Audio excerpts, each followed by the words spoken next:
Focus करिएगा, हम लोग चैप्टर कर रहे हैं आपका cost of capital. Cost of capital का ये हम लोग का दूसरा क्लास है। पहला क्लास ऑलरेडी हुआ है, उसको यूट्यूब में अपलोड किया गया है। सुनिएगा ध्यान से, एक बार आपको रिवीजन करा दें। कॉस्ट ऑफ कैपिटल का मतलब क्या होता है, नाम से पता चल रहा है कि हमें कैपिटल का क्या पता करना, कॉस्ट। अच्छा, नॉर्मल अगर लेवल में समझिएगा तो आपको पता चलेगा कि जो पूंजी ले रहे हैं उसका कीमत हमको निकालना है, लेकिन यहाँ पे ये सब नहीं है। आप कहीं से पैसा ले रहे हैं तो आपको ऑलरेडी बताया जाता है कि इतना % लगेगा आपको। आप कहीं से लोन लेते हैं तो बताया जाता है कि आपको 10% ब्याज लगेगा, 8% ब्याज लगेगा, वो लोग बता देता है। हमें चेक करना है कि भाई हम जो पैसा ले रहे हैं उससे मिनिमम रिटर्न मेरा कितना होगा, और उस मिनिमम रिटर्न से जो हम पैसा लिए हैं उसका कॉस्ट को दे पाएंगे या नहीं दे पाएंगे, यही हमें निकालना है। समझ पा रहे हैं क्या बोल रहे हैं? ये कॉस्ट ऑफ कैपिटल को हर्डल रेट भी कहते हैं, टारगेट रेट भी कहते हैं। समझ पा रहे हैं क्या बोल रहे हैं? माने कॉस्ट ऑफ कैपिटल में हमें यही निकालना है कि मिनिमम हमें कितना कमाई हो जाना चाहिए ताकि जो हम पैसा लिए उसके कॉस्ट को क्या कर पाए, भरपाई कर पाए। समझ पा रहे हैं? इसीलिए हम लोग किसका कैलकुलेशन करते हैं, cost of capital. Cost of, अच्छा आप कैपिटल कहाँ से ले सकते हैं, इक्विटी से ले सकते हैं, इक्विटी से, प्रेफरेंस से आप पैसा ले सकते हैं, लोन से पैसा ले सकते हैं, और अपना पैसा लगा सकते हैं। अपना पैसा का भी कीमत होता है, उसे कहते हैं रिटेन अर्निंग। क्या कहते हैं हम लोग? तो कॉस्ट ऑफ कैपिटल में हमें 4 तरीके का कैलकुलेशन करना है। पहला क्या था, केडी। केडी माने कॉस्ट ऑफ डेब्ट माने लोन। दूसरा केपी। केपी माने cost of preference share, cost of, ये केपी है, कॉस्ट ऑफ प्रेफरेंस शेयर। तीसरा था केई। केई माने cost of equity share, cost of, और चौथा हम लोग का था के आर। के आर माने cost of retain earning, cost of, और लास्ट में एक और कैलकुलेशन करना है जिसका नाम है weighted average cost of capital. Weighted average cost of capital माने चारों का वेट निकालेंगे कि वेट करके कितना हो रहा कॉस्ट, एक साथ कितना कॉस्टिंग हो रहा है। इसके लिए हम क्या निकालेंगे, वेटेड एवरेज। क्लियर है क्या? तो इतना कैलकुलेशन हम लोग को करना है। आज के हम लोग इस क्लास में कर रहे हैं केपी का कैलकुलेशन, कॉस्ट ऑफ प्रेफरेंस है। कॉस्ट ऑफ, तो प्रेफरेंस है 2 तरीका का होता है, एक है रिडीमेबल, दूसरा है इरिडीमेबल। बोले क्या बोले हैं, रिडीमेबल इरिडीमेबल, जोर से बोलिए। रिडीमेबल का मतलब होता है जिसका पैसा लौटाना पड़ेगा at the time of maturity, at the time of, माने redeemable preference means amount repayable at the time of maturity. Maturity पे, समय पूर्णे पे आपको पैसा लौटाना होगा, उसको कहते हैं रिडीमेबल। क्या कहते हैं? इरिडीमेबल का मतलब होता है कि पैसा लौटाने का दरकार नहीं है जब तक कंपनी जिंदा है। जब तक कंपनी माने रुपया लौटाना पड़ेगा, अगर कंपनी बंद होगा तब, कंपनी बंद होगा तब। इसे कहते हैं इरिडीमेबल। इरिडीमेबल का मतलब होता है amount repayable at the time of winding up of the company. Clear है क्या? बट इरिडीमेबल का पैसा लेना, इरिडीमेबल के तरीके से पैसा लेना इंडिया में डिसअलाउड है। इंडिया में क्या भाई, माने इरिडीमेबल प्रेफरेंस या इशू नहीं कर सकते हैं। समझ पा रहे हैं? पढ़ना डिसअलाउड नहीं है, रुपया लेना डिसअलाउड है। समझे? पढ़ना है। समझ पा रहे हैं क्या बोल रहे हैं? अच्छा, इरिडीमेबल का फॉर्मूला क्या भाई, KP equal to D divide by NP. समझ पा रहे? या और करके खाली आर, आर माने रेट ऑफ डिविडेंड, आर माने, समझ गए? और रिडीमेबल का फॉर्मूला है D plus 1 by N PP minus NP 1/2 PP plus NP. यहाँ पे टैक्स रेट का बेनिफिट नहीं मिलता है, इसलिए टैक्स का कोई कैलकुलेशन नहीं होगा। प्रेफरेंस शेयर में टैक्स का कोई बेनिफिट नहीं है। डिबेंचर से पैसा लीजिएगा तो टैक्स का बेनिफिट है। क्यों? क्योंकि प्रॉफिट में से इंटरेस्ट को माइनस करने दिया जाता है। लेकिन अगर आप प्रेफरेंस और इक्विटी से पैसा लेते हैं तो टैक्स का कोई बेनिफिट नहीं मिलता है, क्योंकि प्रॉफिट से आपको डिविडेंड माइनस नहीं करने दिया जाएगा। समझे क्या बोले? अब रिडीमेबल का फॉर्मूला का थोड़ा सा मतलब समझ लेते हैं ना। डी का मतलब होता है डिविडेंड पर शेयर, डिविडेंड, और एन का मतलब होता है period of repayment, period of, PP का मतलब होता है redeemable value of preference share, कितना रुपया लौटाइएगा, कितना रुपया लौटाइएगा, और एनपी का मतलब होता है net issue price of preference share, आपने कितना पैसा लिया, आपने कितना पैसा, तो वहां भी हो गया फुल फॉर्म डी और एनपी। डी और डी माने डिविडेंड पर शेयर, बोले क्या बोले हैं, डी माने डिविडेंड पर शेयर, और एनपी माने net issue price of preference share, और पीपी माने जो रुपया लौटा रहे, जो रुपया, समझ रहे? पता कैसे चलेगा रिडीमेबल है कि रिडीमेबल है? बोलेगा रीपेबल, रेडीमेबल, रीपेबल, रेडीमेबल, इतना साल बाद लौटाएंगे, समझ जाइएगा रेडीमेबल है, समझ रहे हैं। अच्छा, हम प्रेफरेंस शेयर को इशू 3 तरीका से कर सकते हैं। प्रेफरेंस शेयर को इशू कितना तरीका से कर सकते हैं भाई? 3 तरीका। कैसे कैसे? पार, प्रीमियम, डिस्काउंट। बोले क्या बोले? पार माने मेरा जो रेट है वही लेंगे। पार माने मेरा जो रेट है, प्रीमियम का मतलब होता है 100 का शेयर 110, 100 का शेयर एक्स्ट्रा में जब इशू करेंगे उसे हम प्रीमियम कहते हैं। डिस्काउंट का मतलब होता है कि कम पे, 100 का शेयर 90 में, 100 का शेयर 90 में। तो कैसे इशू करेंगे भाई? 3 तरीका से। कैसे इशू करेंगे? कौन कौन? पार, प्रीमियम, डिस्काउंट। बोले क्या बोले?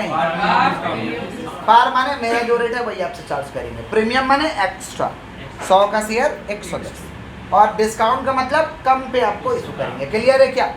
इसमें से लेस करेंगे फ्लोटेशन कॉस्ट। क्या लेस करेंगे? फ्लोटेशन कॉस्ट का मतलब होता है कि इशू करने में खर्च लगता है। इशू करने में क्या लगता है भाई? खर्चा लगता है, इसे कहते हैं फ्लोटेशन कॉस्ट। क्या कहते हैं हम लोग? ये फ्लोटेशन कॉस्ट को लेस करेंगे, समझ रहे हैं। अगर साक्षात 5 रुपया दिया तो 5 5 5 5 5। अगर परसेंटेज में दिया है तो 100 का 5%, 5 है बाला किधर देखिए। अगर परसेंटेज में फ्लोटेशन कॉस्ट दिया है तो 100 का 5%, 5, 110 का 5%, 5.5, और इधर में कितना हो जाएगा? 90। कितना है? तो अगर कम पे लीजिएगा ना तो फेस वैल्यू पे फ्लोटेशन चार्ज करेंगे। किस पे चार्ज करेंगे हम लोग? Face value. फेस वैल्यू 100 है तो 100 का 5%, 5। अच्छा, कोई राइटर ना 90 पे भी चार्ज किया है। जैसे जिस बुक से आप लोग पढ़ाई कर रहे हैं, ये राइटर 90 पे ही चार्ज किया। किसका बात कर रहे हैं हम लोग? Flotation cost. किसका बात कर रहे हैं? फ्लोटेशन कॉस्ट का मतलब होता है रुपया लेने का खर्च, रुपया लेने का। तो हम लोग फेस वैल्यू पे ही चार्ज करते हैं। नियम यही है कि अगर कम पैसा ले रहे हैं तो आप चार्ज कहाँ करिएगा? फेस वैल्यू पे। क्लियर है क्या? पक्का। एक सम हम लोग करते हैं, समझ रहे हैं क्या बोल रहे हैं कि नहीं समझ रहे हैं? सुनिएगा ध्यान से, ध्यान से सुनिएगा। हम लोग मान लीजिए शेयर इशू किए हैं पार पे, शेयर इशू किए हैं और डिविडेंड हम लोग देते हैं 10%। डिविडेंड कितना देते हैं? 10%। मान लीजिए शेयर इशू किए पार पे, वैल्यू है 100, वैल्यू कितना है? 100, और डिविडेंड हम लोग 10% देते हैं। डिविडेंड कितना देते हैं हम लोग? 10%। तो डिविडेंड हम 10% देते हैं, और इशू कितना पे किए भाई? 100। इशू कितना पे किए? 100, माने एनपी हो गया 100, और डिविडेंड हम 10% देते हैं, माने 100 का 10%। हमें डिविडेंड पर शेयर चाहिए, तो 100 का 10% 10 रुपये, 100 का 10%। अब डी आ गया, एनपी आ गया, डी आ गया और एनपी आ गया। पुट अप करके बना लेंगे। कितना आ रहा भाई? डी कितना है? 10, एनपी है 100। परसेंटेज में हमें आंसर चाहिए, इसलिए खुद से इंटू 100 करना है। कितना परसेंट हुआ? 10%। कितना परसेंट हुआ? या डायरेक्ट आप आर लिख सकते हैं, rate of dividend 10%। Rate of dividend 10%। आप ऐसे भी निकाल सकते हो, वैसे भी निकाल सकते हैं, लेकिन यही डिस्काउंट रहता या प्रीमियम रहता। डिस्काउंट रहता या प्रीमियम। जैसे मान लीजिए ऐसा, फेस वैल्यू है 100, सुन रहे हैं? फेस वैल्यू कितना है? 100। हम 10% प्रीमियम पे इशू कर रहे हैं। 10% माने हम कितना पैसा ले रहे हैं? 100 का 10 प्लस 10%, 110 ले रहे हैं। डिविडेंड कितना परसेंट है? 10%। डिविडेंड कितना परसेंट है? Dividend always charge on face value. Dividend always charge on, dividend हमेशा फेस वैल्यू पे ही चार्ज होता है। डिविडेंड ऑलवेज चार्ज ऑन कौन सा वैल्यू? Face value. कौन सा वैल्यू? तो फेस वैल्यू कितना भाई? 100। फेस वैल्यू कितना है? तो 100 का 10% कितना हो रहा है? 10 रुपया। 100 का 10%, और एनपी कितना हो रहा है? 100 प्लस 10, 110। एनपी कितना हो रहा है भाई? 100 प्लस 10 कितना हो रहा है? 110। बढ़ा देंगे। डी कितना है? 10। एनपी कितना है? 110 इंटू 100। बताइए कितना? 11%। बेसिक ठीक से 10 into 100 divide by 110, 10 point something आएगा, 10.5। तो अगर सुन लीजिए, ये फॉर्मूला कब लगाइएगा? जब इशू हुआ है या तो पार पे या तो डिस्काउंट पे, या तो पार पे या तो रिजल्ट चेंज हो जाएगा। रिजल्ट क्या हो जाएगा? समझ रहे हैं क्या बोल रहे हैं कि नहीं समझ रहे हैं? ये क्वेश्चन लिखिए, जो हम सॉल्यूशन कर रहे हैं, पहले क्वेश्चन लिखिए तब आपको क्लियर होगा। लिखिए क्वेश्चन, क्वेश्चन लिखिएगा, लिखिए A limited issued 10% irredeemable preference share. A limited issued 10% irredeemable preference share.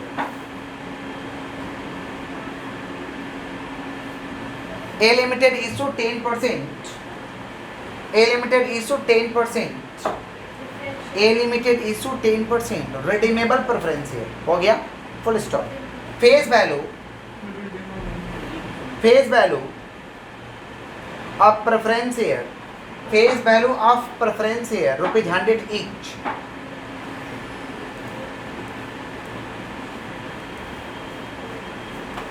Face value of preference share ₹100 each.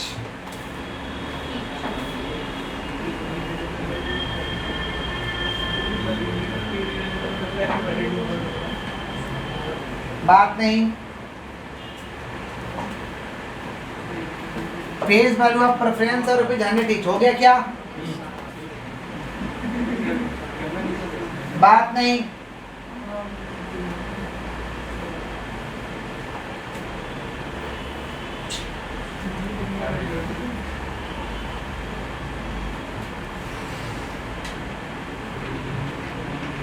Face value आप क्या लिखवाए हैं? प्रेफरेंस है ₹100 ईच, फुल स्टॉप। लिखिए preference share issued at, preference share issued at 10% premium, preference share issued at 10% premium,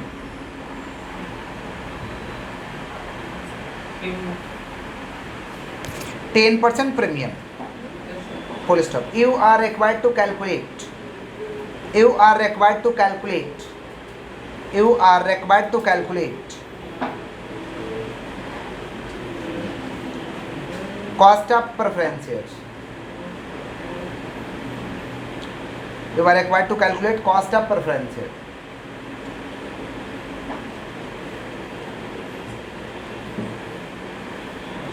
इसी में ए number देखे लिखिए, ए नंबर, इफ ए नंबर देखे लिखिए, ए नंबर दे दीजिए, लिखिए if preference share issued at par,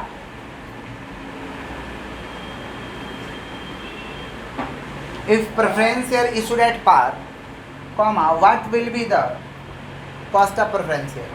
What will be the cost of preference share? What will be the cost of preference share? What will be the cost of preference share? What will be the cost of preference share? सुनिए, अच्छे से सुनिएगा, क्या बोले हैं भाई, क्या लिखा है देखिए तो, ए लिमिटेड इशू 10% इरिडीमेबल, इरिडीमेबल माने, इरिडीमेबल माने क्या? जिसका रुपया लौटाएंगे कंपनी जब बंद होगा। इरिडीमेबल को परपेचुअल भी कहते हैं, इरिडीमेबल को क्या कहते हैं हम लोग? परपेचुअल। क्या कितना परसेंट है भाई? 10%। कितना परसेंट? एक शेयर का दाम कितना है? 100 रुपये। एक शेयर का दाम बोला 10% प्रीमियम पे इशू कर रहे हैं, 10% प्रीमियम पे। तो इरिडीमेबल का फॉर्मूला क्या है? इरिडीमेबल का फॉर्मूला है D divide by NP, D divide by NP. D माने डिविडेंड पर शेयर, डी माने डिविडेंड, तो dividend per share, dividend always charge on face value, 100 का 10% 10 रुपये। एनपी माने कितना लिए? प्रीमियम पे इशू किया है, तो 100 प्लस 10% कितना हुआ? 120। अब फॉर्मूला में बैठा देना है, डी कितना भैया? 100, एनपी कितना? 110 इंटू 100 कितना आ रहा था? 10.5 हो गया। ए नंबर में क्या बोला है? क्या हुआ? नहीं समझ आया? ए नंबर में क्या बोला गया भाई? ए नंबर में क्या बोला गया? क्या अगर पार पे इशू करेंगे तो क्या होगा cost of capital? If issued at par, सुनिएगा ध्यान से, if issued at par, par का मतलब होता है डी तो वही होगा 100 का 10% 10 रुपया, और पार पे इशू कर रहे माने क्या? एनपी हमारा कितना हो गया? 100 बढ़ा लेंगे। अब ये भी थोड़ा देर पहले हम कैलकुलेशन में दिखाए थे, केडी कैलकुलेटर, केपी का KP equal to D divide by N P into 100। D कितना भैया? 10, 100 कितना? कोई दिक्कत? अगर प्रीमियम पे करेगा तो ऐसे, पार पे करेगा तो ऐसे, कोई दिक्कत? समझ गए हैं? सॉल्यूशन लेके जल्दी से कॉपी कर दीजिए। हाँ बोलिए, समझा दे फिर से, बोलिए ना, क्यों नहीं बोलिए? उसका आंसर क्या है? इसका आंसर गड़बड़ आ रहा है तो बोलिए 9.09। आप ही लोग तो पिछले बार निकाल के दिए थे, कोई बात नहीं। 9.09%, 9.09%। क्लियर है क्या? समझ गए हैं ना? उतारिए। हाँ बोलिए। 100 प्लस 10% जोड़ेंगे तो 10 आएगा, 110 आएगा। 110 आएगा। 100 प्लस 10% 110 आएगा, ऊपर 110 ही फिलअप किया। चलिए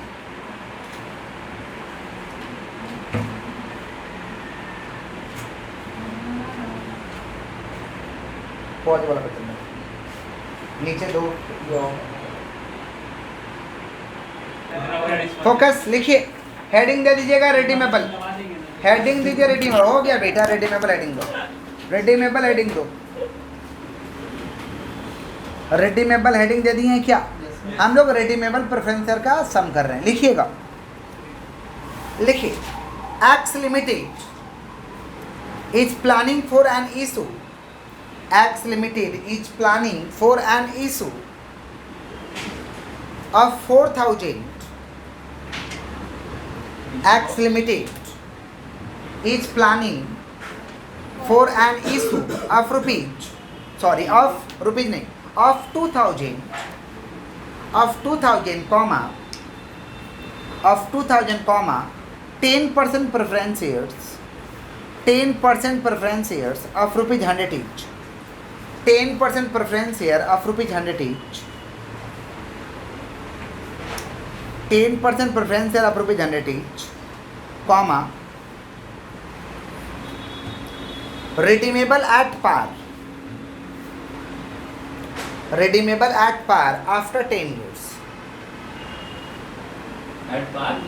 after 10 years, After 10 years. after 10 years. हो गया, full stop. Preference share issued, preference share issued at 10% premium, preference share issued at 10% premium,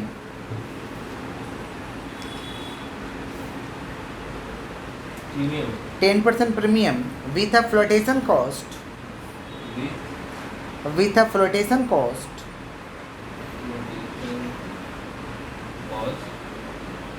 with a flotation cost 10%, with a flotation cost 10%. हो गया, full stop. The corporate tax rate, Full stop. full stop. The corporate tax rate 35%.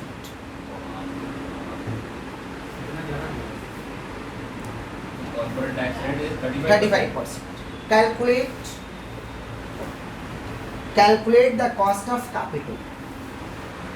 Calculate the cost of capital. सम को एक बार ध्यान पूर्वक पढ़िए। सम में बोला हुआ रेडीमेबल बोला रहेगा, पता कैसे चलेगा कि रेडीमेबल का सम है कि इरेडीमेबल का सम है?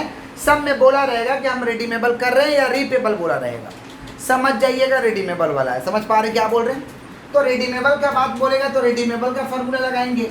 रेडीमेबल का केपी का फॉर्मूला होता है डी प्लस, रेडीमेबल माने समझ रहे हैं, पैसा लौटाएंगे at the time of maturity, at the time of fix period. जब मेरा समय पूर जाएगा तो पैसा लौटा देंगे।